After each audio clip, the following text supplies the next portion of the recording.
नमस्कार दोस्तों। आखिरकार जो देश को पहुंचा है नुकसान, वो कैसा किसान, ये एक बड़ा सवाल है और इसी सवाल को हम डिस्कस करेंगे आज इस वीडियो में। वीडियो को शुरू करने से पहले हाथ जोड़कर आप लोगों से एक दरखास्त करता हूं कि इस वीडियो को अंत तक देखिएगा और यदि आप मेरे से सहमत हों तो बताइएगा और वीडियो को शेयर करिएगा। और यदि आपको कुछ फैक्ट्स पर संदेह हो तो भी आप मुझे बताइएगा, उस पर भी हम लोग चर्चा जरूर करेंगे। कुछ बड़े सवाल मेरे मन में आ रहे हैं तो सोचा आप लोगों से पूछे जाएं। आप लोग अगर जवाब पता हो तो बताइए। 3 महीने हो गए, शायद उससे भी ज्यादा, जब से ये कथित किसान जो अपने आप को किसान बता रहे हैं, लेकिन कहां से किसान है मुझे तो नहीं पता, बॉर्डर पर बैठकर, हरियाणा पंजाब का जो बॉर्डर है, दिल्ली का बॉर्डर, उस पर बैठकर आंदोलन कर रहे हैं। इन लोगों ने डिसाइड किया कि 26 जनवरी गणतंत्र दिवस वाले दिन हम लोग ट्रैक्टर मार्च निकालेंगे। एक बड़ा सवाल, 26 जनवरी को पूरा विश्व जो है भारत पर केंद्रित रहता है, पूरे विश्व की मीडिया राजपथ पर, पूरा देश अपने घर पर टेलीविजन में बैठकर दूरदर्शन देख रहा होता है, क्योंकि उस दिन राजपथ पर परेड होती है। और इस बार की परेड बहुत खास थी क्योंकि श्री राम मंदिर की झांकी भी इस बार परेड में शामिल हुई और नंबर 1 भी उसको पुरस्कार मिला।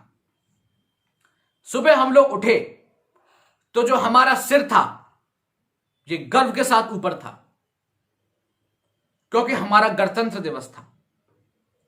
लेकिन जैसे जैसे दोपहर हुई हमारा सर शर्म से झुक गया। ये लोग 3 महीने से आंदोलन कर रहे थे, 3 महीने से, लेकिन मुझे समझ में नहीं आया कि इन लोगों को ट्रैक्टर जो अपने निकालने थे वो 26 जनवरी वाले दिन ही क्यों निकालने थे, क्योंकि इन लोगों को तो बदनाम करना था ना देश को। ये लोग तो हैं ही मतलब बिल्कुल आउट ऑफ द माइंड, दिमाग खो बैठे हैं अपना। चलिए, 26 जनवरी को आपने निकालनी थी, पूरे जो देश का बदनाम करना था, ठीक है, लीव इट। लेकिन जब दिल्ली पुलिस ने आपको रूट दे दिया कि आप लोगों को जो ट्रैक्टर मार्च निकालना है वो दिल्ली के आउटसाइड में निकालना है, क्योंकि दिल्ली में इतनी सिक्योरिटी होती है 26 जनवरी और 15 अगस्त वाले दिन कि परिंदा भी पाक ना मार सके, उस बार भी इन लोगों में तमीज नहीं थी। जो इनको रूट दिया गया था उस रूट से ये लोग भटक गए और पहुंच गए लाल किला। और लाल किला पर जो इन्होंने करा, आप लोग लाल किले का दीवार पर चढ़ते हैं, पुलिस वालों के साथ मारपीट करते हैं। आप लोग, जब आपको कोई भीड़ में से भारत का झंडा देता है, उस झंडे को ऐसे उठा के आप लोग फेंक देते हैं। अपने एक विशेष धर्म का झंडा आप लोग लाल किले की दीवार पर फहरा देते हैं, सिख धर्म का। और वही लाल किला है जहां पर 15 अगस्त को प्रधानमंत्री देश का झंडा फहराते हैं। तो वहां पर किसने आपको राइट दिया कि आप एक धर्म का झंडा फहराएं? किसने राइट दे दिया? ये जो आप आंदोलन कर रहे थे, आप तो किसानों के नाम पर कर रहे थे ना, तो आपने वहां पर सिख का झंडा क्यों फहराया? क्या किसान केवल सिख ही लोग होते हैं? बताइए। कोई जवाब नहीं है इन लोगों के पास। जिस तरीके से दिल्ली पुलिस के जवानों के साथ इन लोगों ने मारपीट करी, बड़ा शर्मनाक था। जिस तरीके से एक जी न्यूज की हमारी महिला पत्रकार थी, उनके साथ मारपीट करी, वो बड़ा शर्मनाक था। कई न्यूज रिपोर्टर्स के साथ, मीडिया पर्सन्स के साथ इन लोगों ने मारपीट करी, ये शर्मनाक था। ये पूरा आंदोलन शर्मनाक है। इन लोगों को केवल 26 जनवरी का ही दिन मिला अपने ट्रैक्टर परेड निकालने के लिए, और कहते हैं ये लोग के डेमोक्रेसी एंड्स।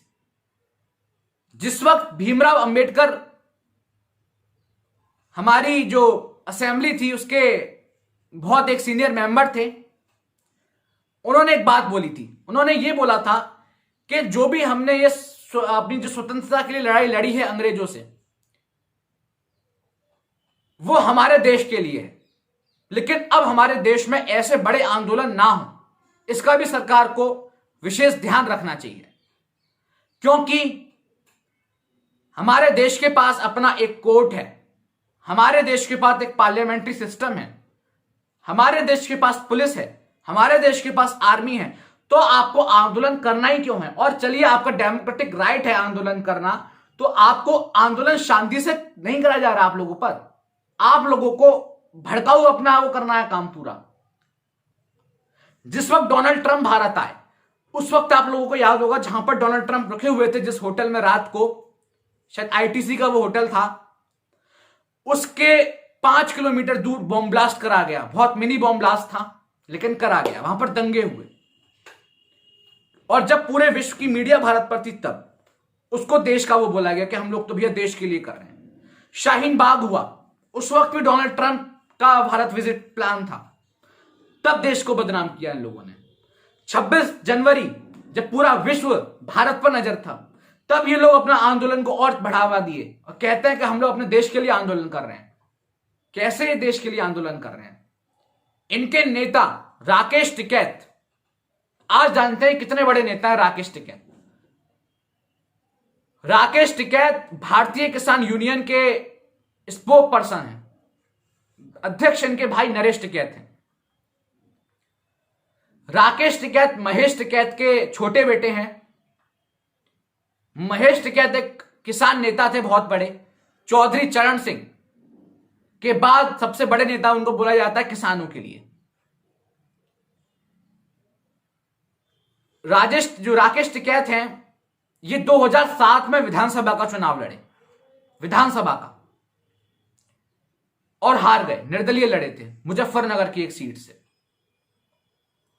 उसके बाद 2014 में ये लोकसभा का चुनाव लड़े राष्ट्रीय लोक दल से, और कांग्रेस ने इनको अपना सपोर्ट प्रदान किया। उसके बाद भी मात्र 9,500 वोट। कितने बड़े नेता हैं देखा, 2 बार चुनाव हार गए।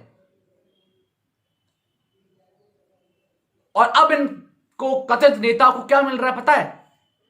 डेली मीडिया में आने का मौका मिलता है, डेली सरकार के साथ चाय पीने को मौका मिलती है, सारी मीडिया इंटेंशंस आप पर रहती हैं, सारे मीडिया के कैमरे आप पर रहते हैं। तो ये क्यों चाहेंगे जरा बताइए कि किसान आंदोलन खत्म हो? एक बड़ा सवाल है। ये मैंने आपको बताया कितने बड़े नेता हैं हमारे टिकैत साहब। जब लगा कि सब आंदोलन खत्म हो रहा है, किसान अब जो मेरे साथ जुड़े हुए थे भोले किसान, वो परेशान हो गए, अब वो घर जा रहे हैं, वो हमारी सच्चाई पहचान गए, तब इन भाई साहब ने अपने आंसू टपका दिए और फिर एक नकली आंदोलन खड़ा कर दिया। सरकार ने इन लोगों को करेक्ट ऑप्शन दे रखा है कि आप लोग जो भी लॉज हैं, जो भी आप अपने चेंजेस चाहते हैं, आप बताइए तो। लेकिन इन लोगों की एक ही मांग कि भैया इन जो लॉज हैं उनको वापस करिए। सरकार ने इन पर रोक लगा दी है, लेकिन तब भी बातचीत तो करना ही नहीं चाहते ये लोग। ये चाहते हैं जी वापस लो, वापस लो, क्योंकि अगर ये जो खत्म हो गया ये आंदोलन, तो टिकैत साहब को चाय पीने को कैसे मिलेगी? ये मैंने आपसे कुछ बड़े सवाल खड़े कर दिए इस वीडियो में, आप लोग बताइएगा जरा। अगर एक भी सवाल का आप लोगों के पास जवाब हो तो जरूर दीजिएगा, अपने ओपिनियंस बताइएगा, मेरे से सहमत हैं तो बताइएगा। तो उम्मीद करता हूं आप लोगों को वीडियो पसंद आई होगी। अगर पसंद आई तो लाइक करिए, शेयर करिए, कमेंट करिए, सब्सक्राइब करिए, और मिलते हैं जल्दी किसी और वीडियो के साथ। उम्मीद करता हूं कि जब अगली बार हम लोग मिलें एक और नई वीडियो में, तो ये झूठा आंदोलन खत्म हो जाए। जय हिंद।